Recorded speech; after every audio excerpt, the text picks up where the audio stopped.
नमस्कार, मैं हूं रविंद्र जैन और आप देखना शुरू कर चुके हैं सबकी खबर।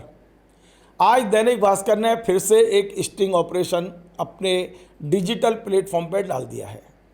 शर्मनाक है, मंत्रियों के बंगले पर खुलेआम दलाली हो रही है। मंत्री बाकायदा ट्रांसफ़र के लिए उनके जो स्टाफ के लोग हैं पैसे मांग रहे हैं, लेन देन हो रहा है। सारी चीज़ें आप भास्कर की वेबसाइट पर जाइए। लेकिन आज मैं जो खबर लेकर आया हूँ आप चौंकेंगे। मध्य प्रदेश के 52 लाख जो छोटे बच्चे हैं जो सरकारी स्कूलों में पढ़ रहे हैं, उनके गणवेश के पैसे लूटने की पूरी योजना बन गई है। और ये योजना कहीं होटल में नहीं बनी है, सड़क पर नहीं बनी, ढाबे पर नहीं बनी, मंत्री के बंगले पर बनी है। मैं आगे बढ़ने से पहले एक फ़ोटो आपको दिखाता हूँ। ज़रा ये फ़ोटो देखिए। ये जो कम बाल वाले व्यक्ति हैं लंबे से, जरा गौर से देख लिए इसको। और ये खड़े हुए हैं मध्य प्रदेश के स्कूल शिक्षा मंत्री के बंगले पर। अब मुझे नहीं पता है कि मंत्री का इसमें सीधा इन्वॉल्वमेंट है या नहीं, लेकिन इतना तय है कि सारे सौदेबाजी मंत्री के बंगले पर हो रही है। ये जो सज्जन दिखाई दे रहे हैं, इनके बारे में मुझे सूचना मिली है कि ये एक बड़ी कंपनी के बड़े से प्रतिनिधि हैं। आप इनको ब्रैकेट में दलाल भी कह सकते हो आप, क्योंकि जो इस तरह का काम करते हैं उन्हें हम लोग भोपाल में दलाली कहते हैं और उनके यहाँ हो सकता है रिप्रेजेंटेटिव कहा जाता हो। अब ये आए हुए हैं 3-4 दिन से लगातार मंत्री के बंगले पे हैं और ये आए हुए हैं मंत्री जो मध्य प्रदेश पे बच्चों को गणवेश बांटी जानी है, कैसे उसका टेंडर हथिया लिया जाए। और हमारे पास सूचना ये है कि इन्होंने ही सब कुछ तय किया है। ये जो सज्जन है ये लगातार बैठ के टेंडर तैयार कराया है। इनने ही तय किया है कि ये टेंडर नागरिक पाठ्य पुस्तक निगम को मिल जाए। और जो व्यक्ति मंत्री के बंगले पे लगातार दिखाई दे रहा है, अब मैं इसी व्यक्ति का दूसरा फोटो दिखाता हूँ आपको। ये कल का है। कल 19 जून को ये व्यक्ति जब गणवेश की प्री बिड हुई है उसमें भी बैठे हुए हैं। अब आप अंदाज लगा लीजिए कि जब पहले से ही तय हो गया है कि गणवेश का पूरा ठेका मफतलाल को मिलना है, तो फिर ये फॉर्मेलिटी क्यों की जा रही है? जब सारी सेटिंग हो चुकी है तो ये टेंडर क्यों खेला जा रहा है? ये सवाल मैं पूछते आया हूं। हो सकता है मुख्यमंत्री को कुछ पता ही नहीं हो, उनको अंधेरे में रखा जा रहा हो। और हमारा जिम्मेदारी है, मीडिया की जिम्मेदारी है कि यदि कुछ गड़बड़ हो रहा है तो मुख्यमंत्री की जानकारी में लाना चाहिए। और इसलिए आज मैं ये पूरी खबर इसलिए बना रहा हूं कि कम से कम ये जो मासूम बच्चे हैं, गरीब घरों के बच्चे हैं, जो मजबूरी में आपके सरकारी स्कूल में पढ़ने आए हैं, इनकी गणवेश का पैसा मत खाइए, इसमें दलाली मत खाइए। इसलिए मैं बनाने आया हूँ ये खबर। अब मैं आपको बताता हूँ, मुख्यमंत्री जी ने तय किया, पूरा कैबिनेट ने तय किया कि जो गणवेश के नाम से पिछले लंबे समय से अनियमितताएँ चल रही हैं। अब ये तो यही कह रहे थे कि अनियमितताएँ चल रही हैं क्योंकि स्वयं सहायता समूह इसको सिलते थे, आते थे, उसमें दलाली होती थी, इसलिए अब हम इसको बंद करते हैं। फिर सेकंड आया कि हम गणवेश के पैसे बच्चों के खाते में डाल देंगे, उसमें भी दलाली हुई, उसको बंद कर दिया। अब तय हुआ 2 जून की कैबिनेट में कि हम तो बच्चों को गणवेश खरीद के खुद देंगे। बहुत अच्छा निर्णय था, हमने भी तालियां बजाई थी, हमने भी कहा था बहुत अच्छा हुआ है। लेकिन क्या वास्तव में हमने कल्पना भी नहीं की थी कि इस गणवेश पे भी डकैती होगी, दलाली होगी। और ये शुरू हो चुका है। 355 करोड़ रुपए का टेंडर जारी हो गया है। सोचिए, 2 जून को बैठक हुई, 3 जून को अखबारों में खबर आई, हमने भी पढ़ी, आपने भी पढ़ी होगी कि 52 लाख बच्चों को 2 गणवेश, बच्चियों को शायद 3 वो रहती हैं उनके पार्ट गणवेश के और बच्चों के 2 रहते हैं। टोटल 2.5 करोड़ पीस बनने हैं गणवेश के। और इसका टेंटेटिव जो उन्होंने निकाला है वो 355 करोड़ के आसपास का निकाला है टेंडर। पूरी योजनाबद्ध तरीके से ये काम पाठ्य पुस्तक निगम को दिया गया। इसी दौरान निगम के एमडी भी बदले गए। अब किस योजना के तहत बदले गए मुझे नहीं पता है, लेकिन ये तय है कि आपने देखा 17 तारीख की लिस्ट में विनय निगम को हटा के वो जो सिंह साहब आ गए हैं वो बैठा दिए गए हैं। अब जो हो रहा है वो खेल को समझिए आप। ये मासूम बच्चों के साथ कितना बड़ा, यानी शिक्षा का तो हमने कबाड़ ही करके रख दिया है पूरी तरह से। स्कूल बंद, ड्रॉप आउट एकदम, मतलब इतना बुरा पहुंच गया है कि बच्चे स्कूल जा नहीं रहे, ड्रॉप आउट हो रहा है। और जो बेचारे बच्चे पढ़ने आ रहे हैं, जिन्हें सरकार ने, भारत सरकार ने तय किया है कि इन्हें कम से कम ड्रेस दे दें, बच्चों को कपड़े दे दें, अब उसमें भी दलाली का खेल। 4 जून को ये निर्णय हुआ, 2 तारीख को कैबिनेट, 3 तारीख को खबर, 4 को निर्णय पाठ्य पुस्तक निगम को दिया जाए। 6 तारीख को पाठ्य पुस्तक निगम में निकाल दिया कि हम टेंडर जारी कर रहे हैं, और हमारा टेंडर आपका शो हो गया, लेकिन शो नहीं हुआ पोर्टल पे। 12 तारीख को जाके वो शो हुआ है टेंडर, और 19 जून को इसकी प्री बिड हुई है। 10 तारीख को एक टेक्निकल कमेटी बनाई गई। अब आप देखिए, मैं टेक्निकल कमेटी के नाम पढ़ के बता रहा हूँ, इसमें एक भी टेक्निकल आदमी नहीं है। अब क्या घपले घोटाले हुए वो सब बताऊंगा, थोड़ा सा धैर्य से सुनिए और कार्यक्रम को पूरा सुनिए। यानी पैसा खाने की पूरी व्यवस्था है। अब ये पैसा कहाँ जाएगा मुझे नहीं पता, पता नहीं है कि मंत्री को पता ही नहीं पता, हो सकता है भोले वाले मंत्री या ना पता हो मंत्री को, उनके नीचे के स्टाफ वाले ये कर रहे हों सब मिली भगत। अब देखिए, इसमें बनाया गया है अध्यक्ष डॉक्टर अरुण सिंह, अपर संचालक राज्य शिक्षा केंद्र। अब पता नहीं कौन सा इनको टेक्निकल ज्ञान है। दूसरे हैं श्रीमती संतोष सोनकिया, नियंत्रक वित्त। तीसरे हैं प्राचीस जैन, संयुक्त संचालक राज्य शिक्षा केंद्र। चौथे विवेक मिश्रा, प्रोग्रामर राज्य शिक्षा केंद्र।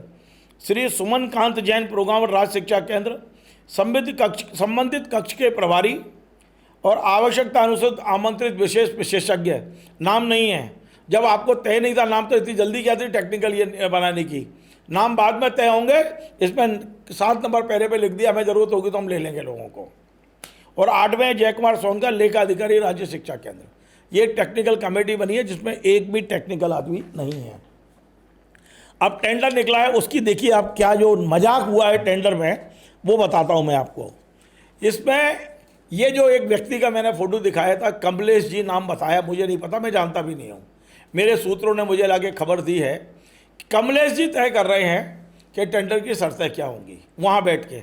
मुझे वो भी नहीं पता है, वो खंडन करेंगे तो मैं खंडन भी चला दूंगा, मुझे कोई दिक्कत नहीं है। जांच कर लें, मेरे पास सूचना आई है, वो सूचना दे रहा हूँ आपको। जांच कर लें कि ये कमलेश जी कौन है, किस कंपनी के प्रतिनिधि हैं, क्या उसी कंपनी को देना तय कर लिया गया है कारोबार, जांच कर लीजिए आप। एक इन्होंने कह दिया कि भाई उसी कंपनी को दिया जाए जो 50 लाख गणवेश प्रतिवर्ष बनाने की क्षमता हो। अब ये जो टेंडर निकला है, पहली शर्त में ही मध्य प्रदेश साफ, कोई मध्य प्रदेश का व्यक्ति नहीं आ पाएगा। आप घुस के दिखाए मध्य प्रदेश का, क्योंकि हमने तो तय कर लिया मैं मफत लाल को ही देना है, या मफत लाल जिसको चाहेगा। मफत लाल 1 मीटर कपड़ा नहीं बनाता, बनवाता होगा, पर उसके बाद पेपर पूरे हैं। 700 करोड़ रुपए का टर्नओवर मांगा गया है। मध्य प्रदेश में शायद गणवेश बनाना, क्योंकि मध्य प्रदेश में गणवेश का काम ही नहीं था अभी तक, तो 700 करोड़ का कहाँ से टर्नओवर लाएंगे? मध्य प्रदेश के सारे साफ कोई नहीं आएगा। अब आप देखिए 233 करोड़ का आंकड़ा कहाँ से आया? इन्हें कहा है कि 700 करोड़ रुपए प्रोडक्शन होना चाहिए उस फैक्ट्री का, वो कपड़े बनाने वालों का, और 233 करोड़ रुपए का उसने टर्नओवर किया हो गणवेश बनाने का। अब ये 233 करोड़ का आंकड़ा कहाँ से आया? 200 हो सकता था, 250 हो सकता था, 225 हो सकता था। 233 का आंकड़ा ये किसके दिमाग की उपज है? जांच के बाद सामने आ जाएगा। आप समझो ये जो खेल चल रहा है। फिर 105 करोड़, 100 करोड़ भी हो सकता था। 105 करोड़ रुपए का शासकीय विभागों में आपकी सप्लाई होना चाहिए। ये आंकड़े किसने तैयार किए, कैसे तैयार किए, बाद में होगा, पहले इसी की जांच कर लो, आप समझ में आ जाएगा। अब ये भी कह दिया कि ये जो सप्लाई करेगा, गणवेश सप्लाई करने वाला है, एमडी को सारा अधिकार दे दिया है, एमडी को भगवान बना दिया है। एमडी चाहेगा तो L1 वाले को बाहर कर देगा, एमडी चाहेगा तो 4 लोगों को अंदर ले लेगा, एमडी चाहेगा तो इसी एक ही कंपनी को 6 साल तक गणवेश दे देगा। मतलब एमडी को इतने अधिकार दे दिए गए हैं कि यदि कोर्ट जाएंगे ना इस मामले को लेके, तो ये गणवेश इस साल तो छोड़ो, अगले 3 साल नहीं बढ़ पाएगी। ये अधिकारियों के दलाली के लालच में आकर आप कितना नुकसान बच्चों का करते हैं उससे अंदाजा लगा लीजिए। फिर इन्हें कह दिया संभागीय डिपो पे आप तो पटक दो सारे गणवेश, हम बांटते रहेंगे। क्या नेटवर्क है आपका, किसी को नहीं पता। तीसरा, भंडार गृह नियम बने हैं मध्य प्रदेश में, बाकायदा इन नियमों को पारित किया गया मध्य प्रदेश सरकार द्वारा।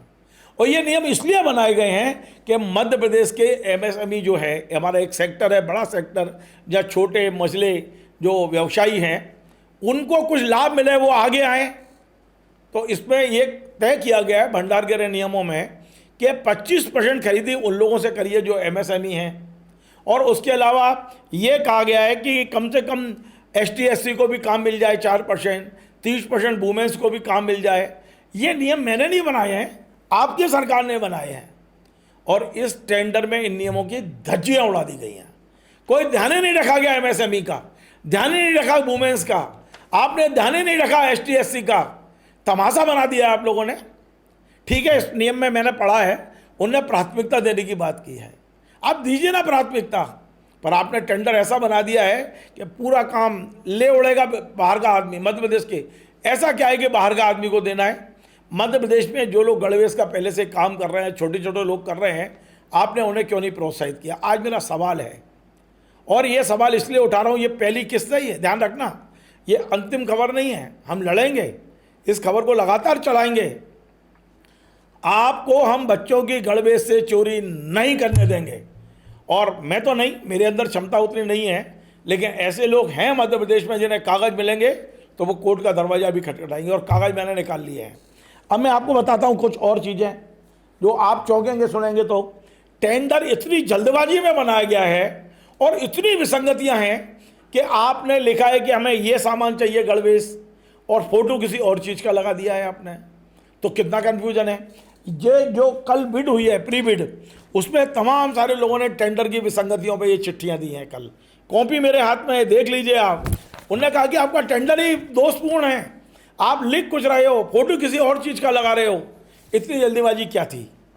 आज मैं सवाल पूछ रहा हूँ, इतनी सारी विसंगतियाँ, आप जो कपड़ा यूज़ कर रहे हो उस पर विसंगति है, कपड़े की क्वालिटी को लेकर है, आपने जो रेट तय किया वो रेट इस बात में इसमें आ ही नहीं सकता है, तो आप क्या इसकी क्वांटिटी में घपला करेंगे?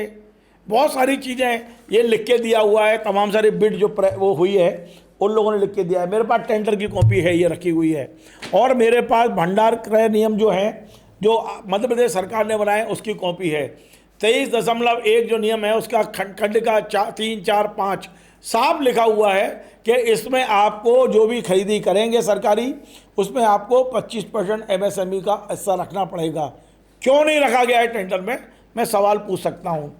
लेकिन वाकई ये आज खबर दिखाने का उद्देश्य ये है कि क्या मध्य प्रदेश सरकार के मंत्रियों से जो कहलवाया जाता है और विभाग के अधिकारी जो करते हैं, उनमें कितना अंतर है। आप सुनिए, 2 तारीख को जब कैबिनेट ने यह फैसला लिया कि अब हम बच्चों को गणवेश देंगे, तो मध्य प्रदेश सरकार के प्रवक्ता, भोपाल के प्रभारी एमएसएमई के जो प्रभारी मिनिस्टर हैं चैतन्य कश्यप जी, उनने प्रेस कॉन्फ्रेंस की, और उन्होंने प्रेस कॉन्फ्रेंस करके जो कहा वो सुनिए आप।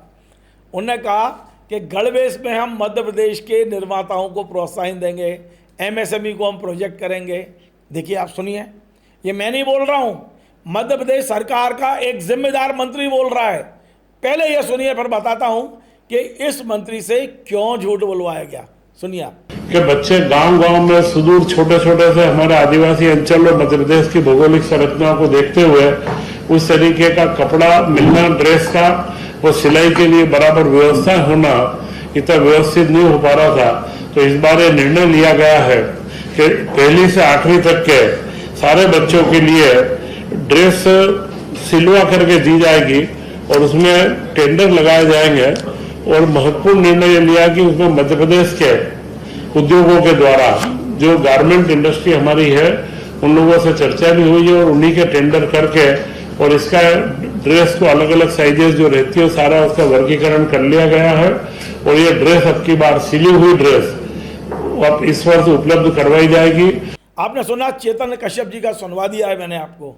कुछ शर्म है आप लोगों को कि केवल पैसा खाने के लिए बैठे हैं, मध्य प्रदेश को बर्बाद करने पे बैठे हैं। इस मंत्री की धज्जियां उड़ा दी गई हैं।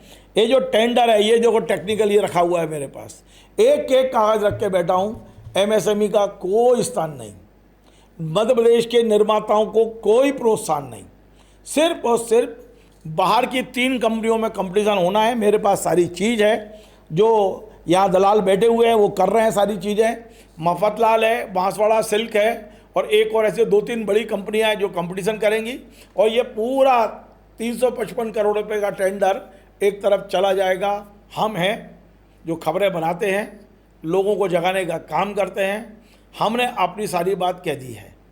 मुझे नहीं मालूम कि कौन कमलेश जी हैं। कमलेश जी कहेंगे कि यदि मैंने नहीं बनवाया है तो मैं वो खबर भी चला दूंगा।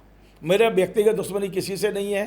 पर ये कमलेश जी है कौन जो 3 दिन से मंत्री के बंगले पर आपको चमकते दमकते दिखाई दे रहे हैं, जो प्री बिड में भी बैठ रहे हैं, और खबर ये है कि इनकी पूरी अंदर तक सेटिंग हो चुकी है। अब मुझे नहीं पता। देखिए, हमारे पास प्रमाण जिस दिन आएंगे हम भी भास्कर की तरह स्टिंग करेंगे और सबूतों के साथ दिखाएंगे। लेकिन आज जो जानकारी आई है वो आपसे शेयर कर ली है, और मेरी इस खबर से किसी को कोई आपत्ति है, खंडन भेज दीजिए, मैं आपका भी पक्ष दिखा दूंगा। नमस्कार।